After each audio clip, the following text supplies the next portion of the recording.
Notre équipe se compose de Lutz Dirksen, de 9 accompagnateurs et de 3 caméramens.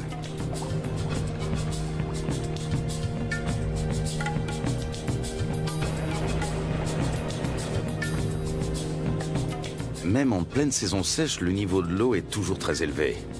C'est de plus en plus souvent le cas ces dernières années. Pas un seul banc de sable isolé où les animaux pourraient prendre le soleil. Apercevoir des anacondas s'annonce difficile. Le grand anaconda, aussi appelé anaconda vert, vit à l'est des Andes, près des grands systèmes hydrologiques. On connaît bien la vie de ces serpents dans les zones marécageuses du Venezuela, les llanos.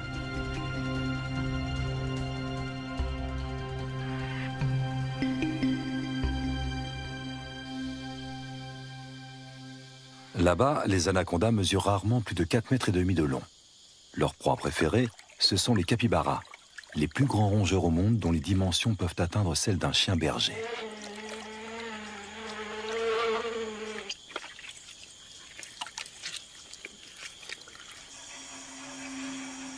Pendant la saison sèche, la savane se transforme. Les lacs deviennent de vastes champs de boue durcie.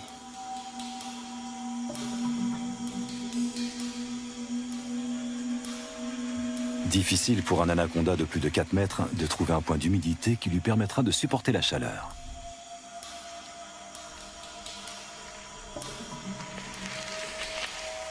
Les petits spécimens ont moins de mal à survivre.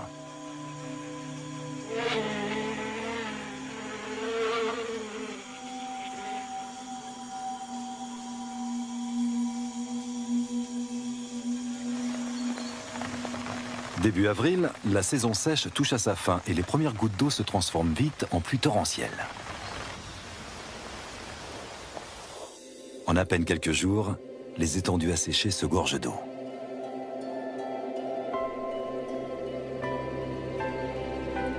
L'anaconda retrouve enfin son élément de prédilection. De toutes parts, la savane verdit et renaît à la vie.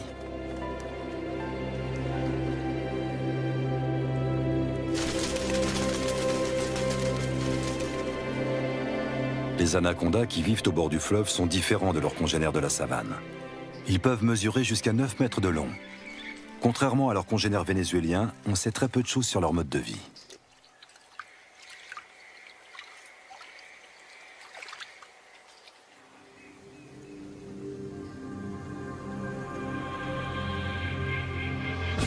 Notre première journée de voyage touche à sa fin à Riwa, le dernier village qui borde la rivière. Un monde sauvage nous attend ensuite.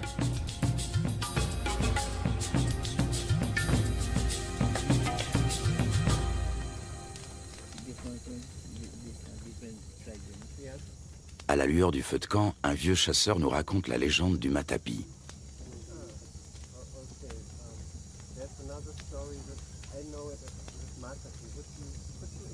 Cet ustensile permet aux femmes d'extraire le jus toxique du manioc. L'idée en est venue à un chasseur alors qu'il observait un anaconda en train de se nourrir. Il a conçu une clé faite de lianes qui imite les mouvements de contraction du serpent en train d'avaler sa proie.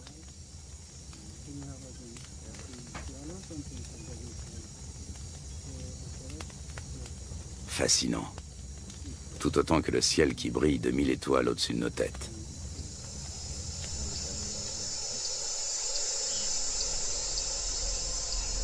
Le grand anaconda appartient à la famille des Boidae.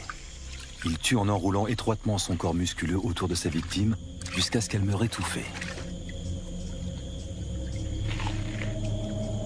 Ses dents sont orientées vers l'arrière, ce qui lui permet de la maintenir, sans toutefois la découper. Il n'a donc pas d'autre choix que de l'engloutir en une seule fois.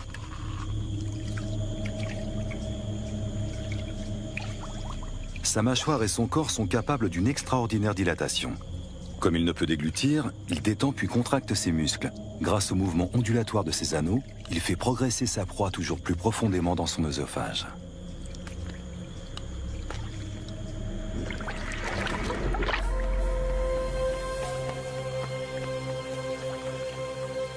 Un groupe de becs en ciseaux prend son envol dans la lumière du petit matin.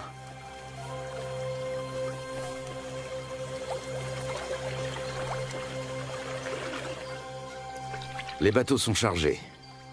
Un rapide petit déjeuner, puis il faut repartir.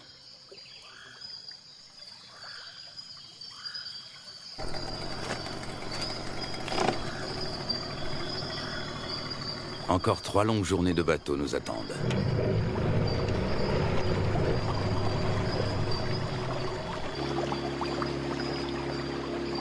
Notre objectif, un territoire inexploré situé en amont de la rivière.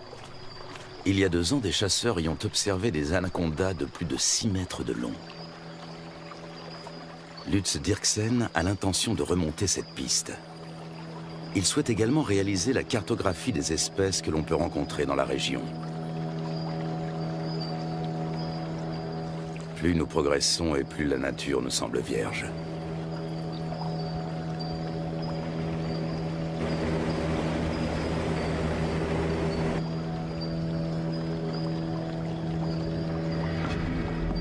Avec un tel niveau d'eau, les caïmans noirs ont bien du mal à trouver un endroit où se prélasser. Les plus gros spécimens, eux, ont trouvé leur place au soleil.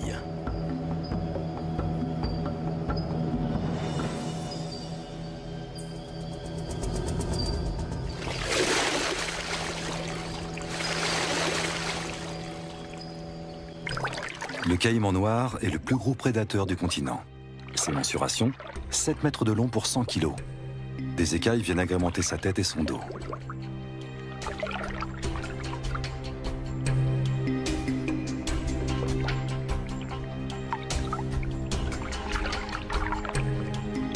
La peau cuirassée de son ventre et de sa gorge est particulièrement épaisse et dure.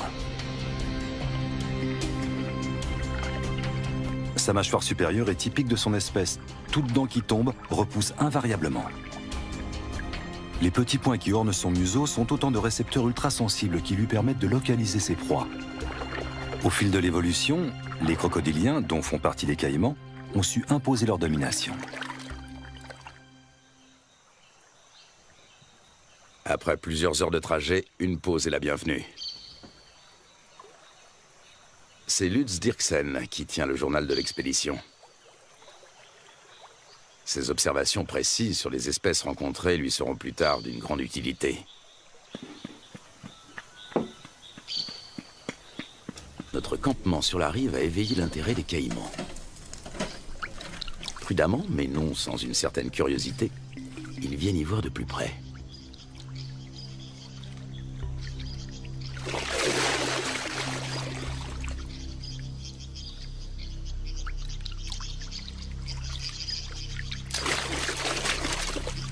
Une mesure d'intimidation s'impose.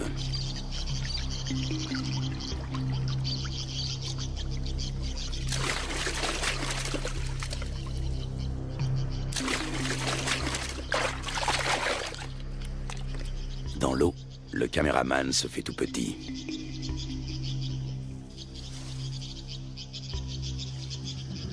La bête est encore loin.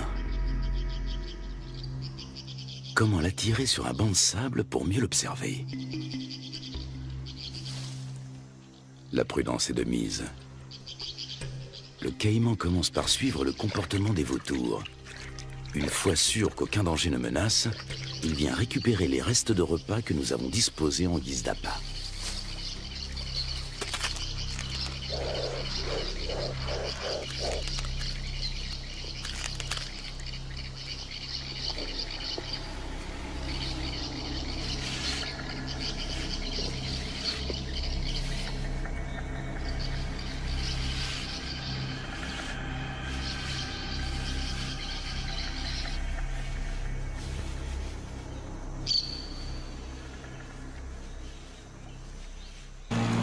Le voyage reprend à bord de nos 3 bateaux.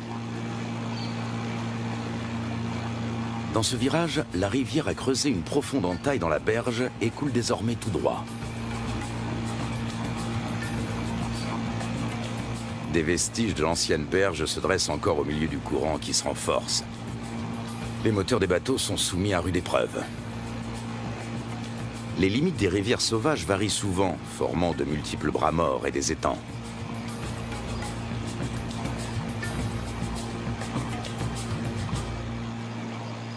L'après-midi suivant, nous croisons une famille d'otaries géantes. Les Indiens les attirent grâce à un cri bien particulier.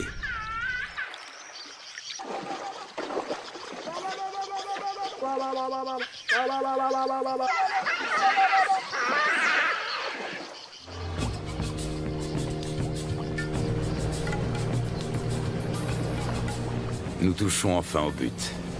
Il ne peut s'agir que de l'endroit dont les chasseurs ont parlé.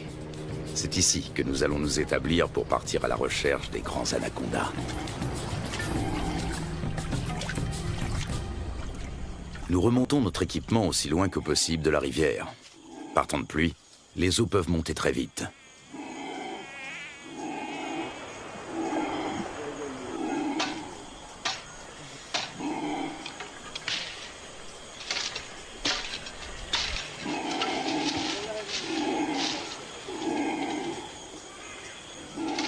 Sous les cris de protestation des singes hurleurs, nous installons 4 bâches imperméables.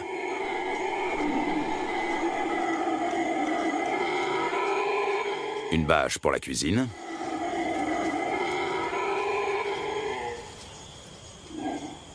Une pour l'équipement de tournage. Et 2 pour nos hamacs. Nous savons que les serpents et les scorpions aiment se glisser dans les poches et les bottes des hommes.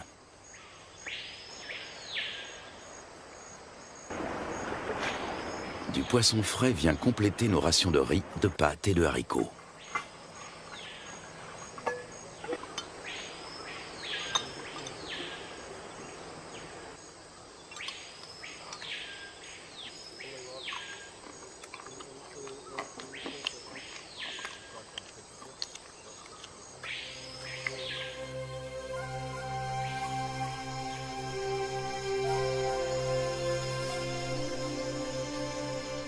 Nous sommes en route depuis maintenant plusieurs heures.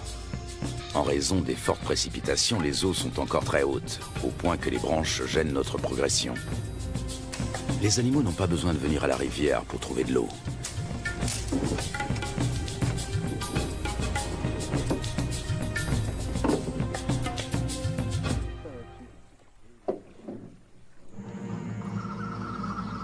Durant la saison des pluies, les anacondas suivent l'eau jusque dans la forêt. Ils passent toute leur vie dans les marécages. Même leur venue au monde a lieu en milieu aquatique. Dans le corps de leur mère, les embryons grandissent à l'intérieur des œufs. Lorsque ceux-ci sont prêts à éclore, les jeunes s'extirpent de la coquille avant d'être sortis du ventre de la mère. Ils naissent ensuite sous forme de petits serpents parfaitement développés. Ils sont tout de suite dans leur élément. Le nombre de jeunes dépend du gabarit de la mère. Chez une grande femelle, une portée peut compter plus de 80 serpenteaux.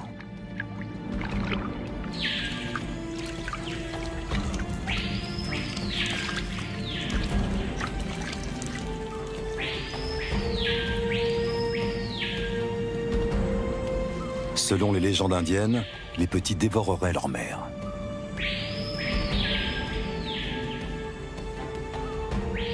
Un certain nombre de serpenteaux s'éloignent quelques minutes à peine après leur naissance.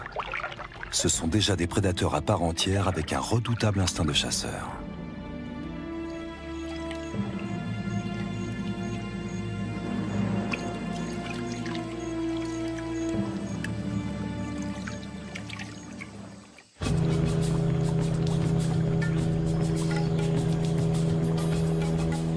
Pour son bain de soleil, cette iguane a choisi une souche d'arbre.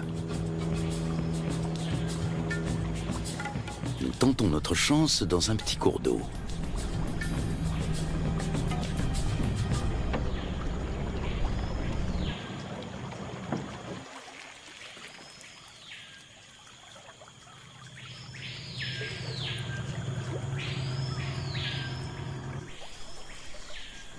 Aux aguets, notre capitaine a repéré un mouvement et attrapé le responsable.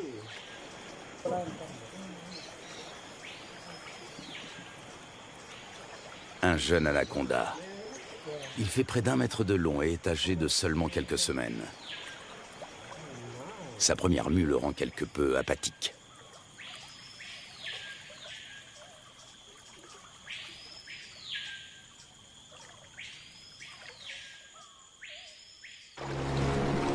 De retour à bord du bateau, le soleil se fait brûlant. La saison sèche semble enfin arriver. Il faudra toutefois attendre plusieurs jours pour que le niveau des eaux baisse.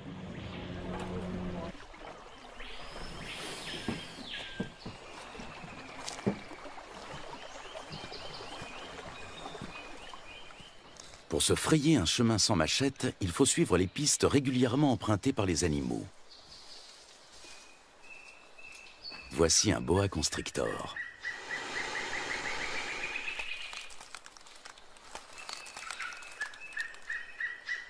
Nous sommes trop grands pour lui servir de proie, mais cela ne l'empêche pas d'essayer de nous intimider. Lutz Dirksen connaît bien le comportement des serpents. D'une main experte, il attrape doucement mais fermement l'animal derrière la tête. Le boa constrictor est un cousin terrestre de l'anaconda. Celui-ci mesure près de 3 mètres. Il s'agit clairement d'une femelle.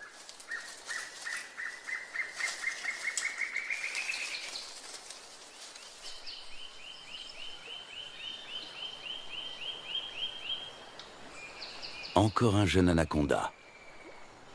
Lorsqu'ils sont âgés d'à peine quelques jours, ils se montrent particulièrement agressifs.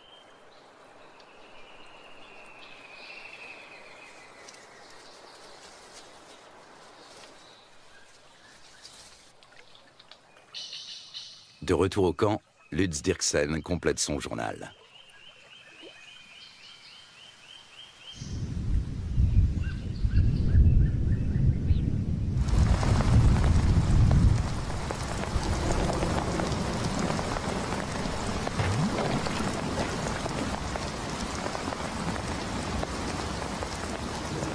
Ces 4 dernières années, la Guyane n'a pas connu de saison sèche normale.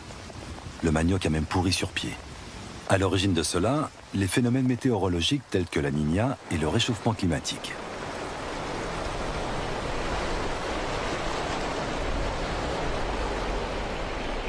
Des pluies torrentielles viennent grossir les cours d'eau. En quelques heures à peine, le niveau peut monter de plusieurs mètres.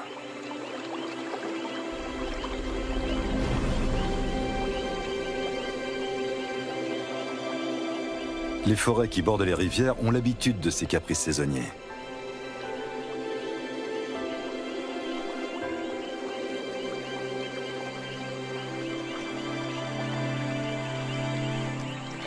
Les caïmans suivent eux aussi l'eau dans la forêt.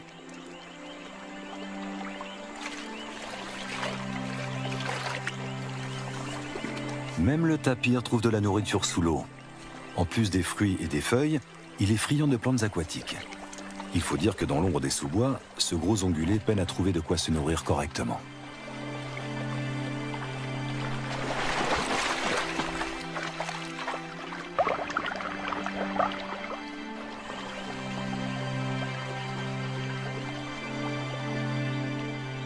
D'autres, en revanche, tentent d'éviter l'eau.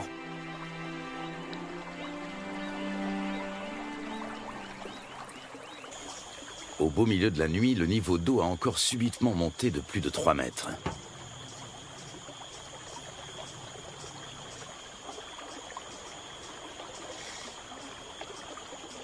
Nous sommes parvenus à mettre en lieu sûr la plupart de nos provisions, et surtout nos bateaux.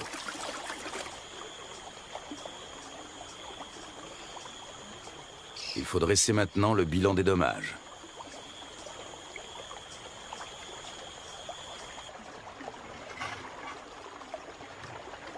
Tout est humide, voire trempé. Même notre matériel de tournage doit être séché.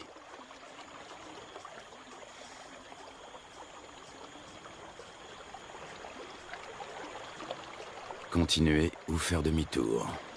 Telle est la question. Si nous voulons rester, il nous faut un campement en amont des cascades. À condition de venir à bout de celle-ci.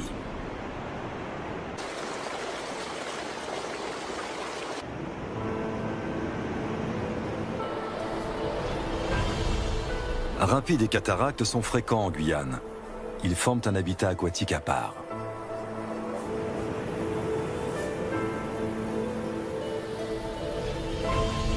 Les vautours s'attribuent les victimes de noyades.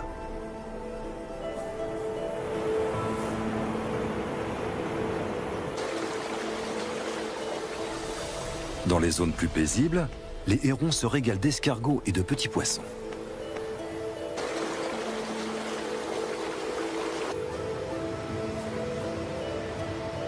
Les loutres géantes, elles, aiment chasser dans les remous poissonneux.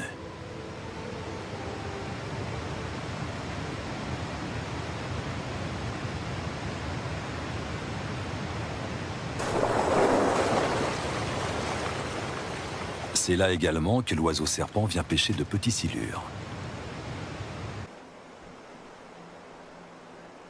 Nous sommes sur le territoire du jacara, la seule espèce de caïman qui évolue dans ces eaux torrentielles. Il est nettement plus petit que le caïman noir.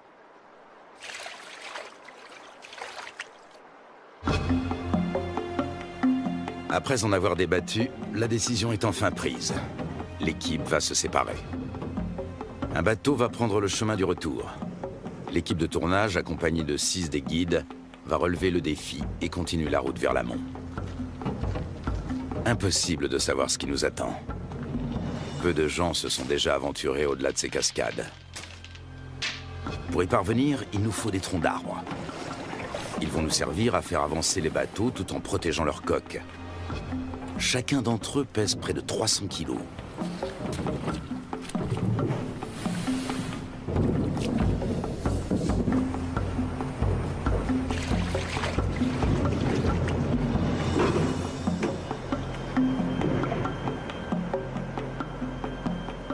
Lutz Dirksen repère un cousin de l'anaconda. Il s'agit d'un Corallus hortulanus qui vit dans les arbres.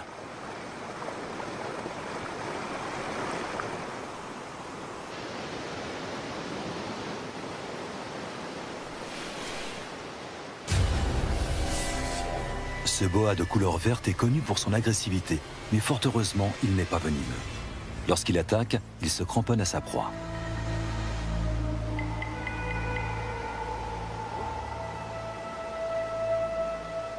Au niveau de sa lèvre supérieure, on distingue ses fossettes sensorielles. Il s'agit de détecteurs de chaleur qui l'aident à repérer ses victimes, même de nuit.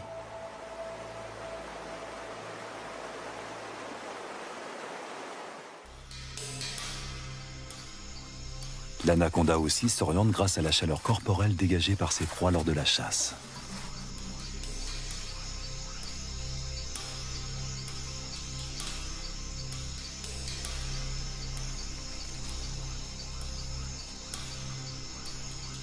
Peut-être distingue-t-il le paca comme à travers une caméra infrarouge.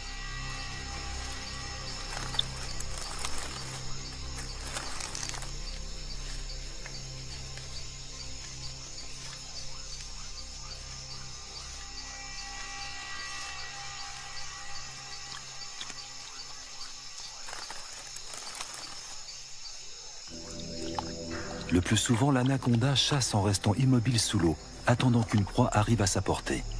Seul son nez et ses yeux dépassent discrètement de la surface.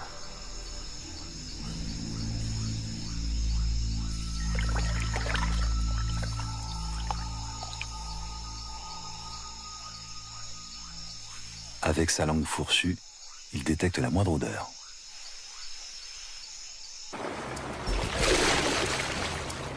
Nous progressons bien plus péniblement que nous ne l'avions imaginé. À la cascade succèdent des rapides, puis une nouvelle cataracte, puis encore des rapides. Impossible de naviguer, il y a trop de rochers sous l'eau. Le doute commence à s'installer.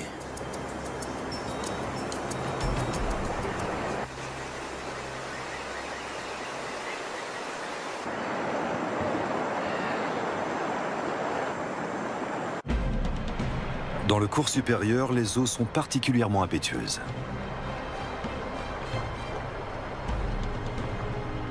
Jalonnés d'îlots et de rochers, de nombreux rapides se frayent un chemin à travers la contrée sauvage. Souvent, ils sont impraticables sur plusieurs kilomètres.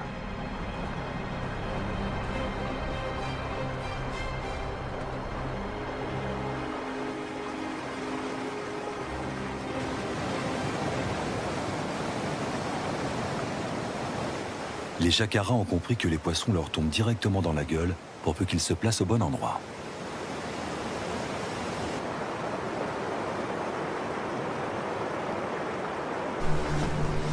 Au bout d'à peine quelques centaines de mètres, une nouvelle cataracte nous ferme le passage. Une fois de plus, impossible de passer.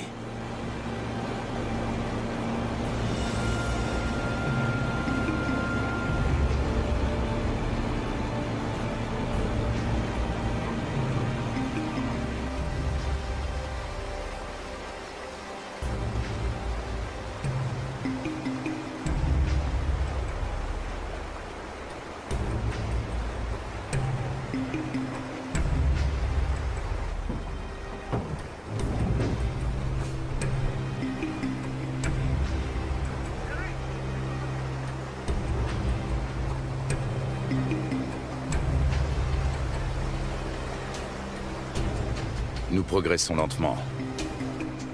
Souvent, la voie se referme et il faut rebrousser chemin pour tenter notre chance dans un nouveau bras.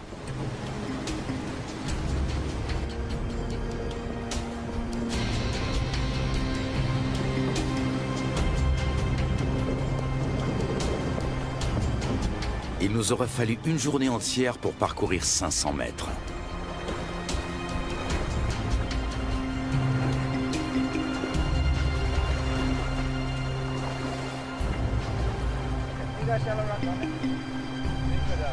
Alors que nous nous apprêtons à renoncer, le fleuve change de visage pour redevenir enfin navigable.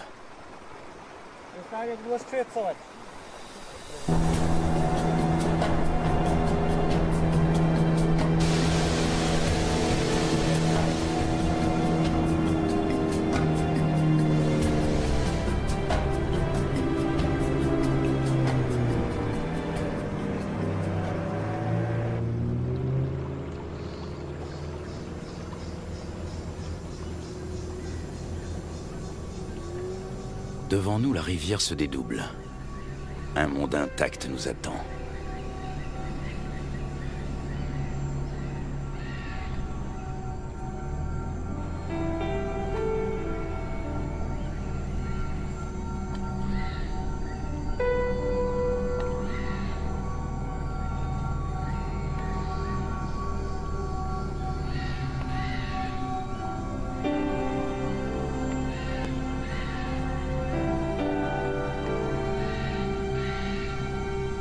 Le lendemain, un nouveau campement est monté. Cette fois, nous espérons être à l'abri des eaux.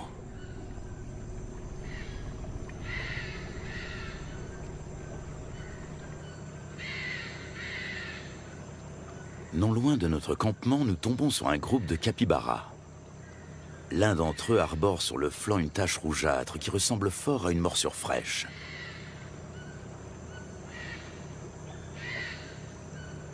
Les rongeurs ne semblent pas gênés par notre présence. Ailleurs, ils se montrent plus farouches.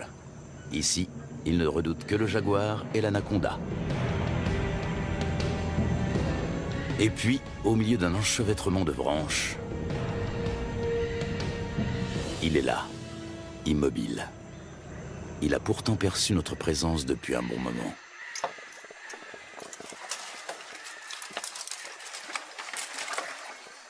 Impossible de l'approcher.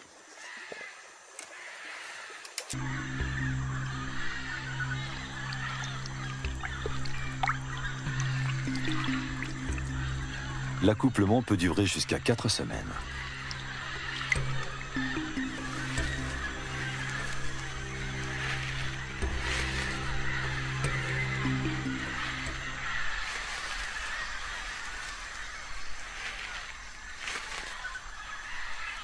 Les mâles repartent ensuite, chacun de leur côté.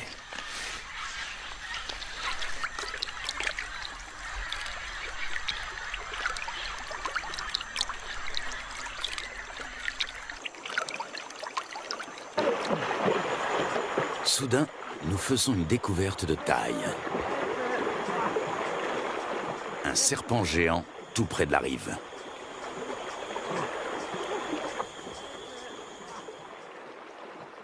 Même à 4, nous avons du mal à le maîtriser. Son corps n'est qu'un unique et gigantesque muscle d'acier flexible.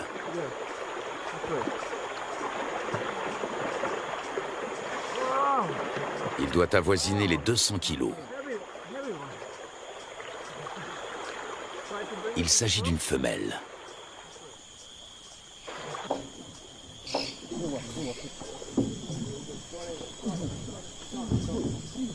Sur la berge, nous pouvons la mesurer en toute tranquillité.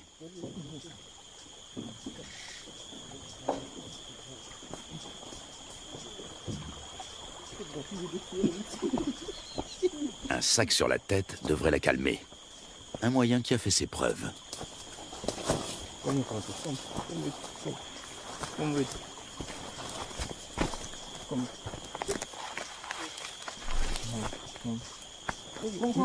Nous parvenons à la ramener à terre sans trop de résistance.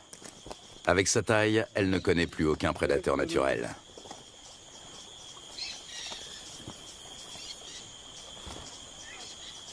Certes, elle n'est pas venimeuse, mais elle sait se défendre.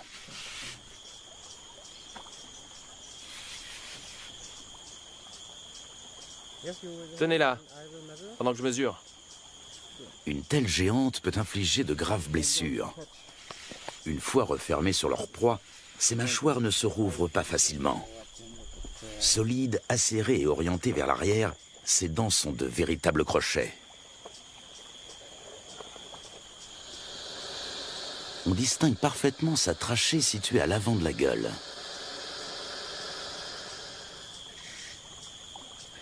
Elle lui permet de respirer pendant qu'elle avale lentement ses victimes.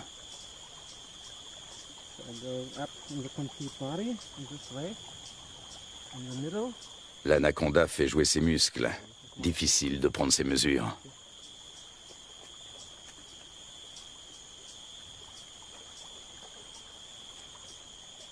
Cette femelle est nettement plus imposante que tous les autres anacondas que nous avons rencontrés au cours de notre voyage. Lutz doit s'y reprendre à plusieurs reprises.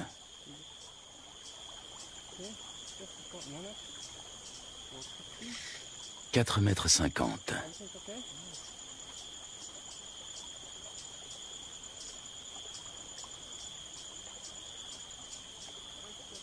« 5,70 m. La bête mesure près de 6 mètres. Un sacré morceau.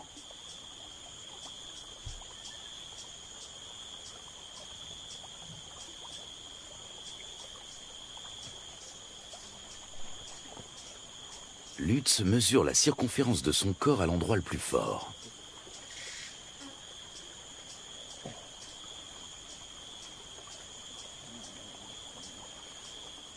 « 63 cm. Il s'assure que le dessin de ses écailles correspond bien aux descriptions scientifiques du grand anaconda.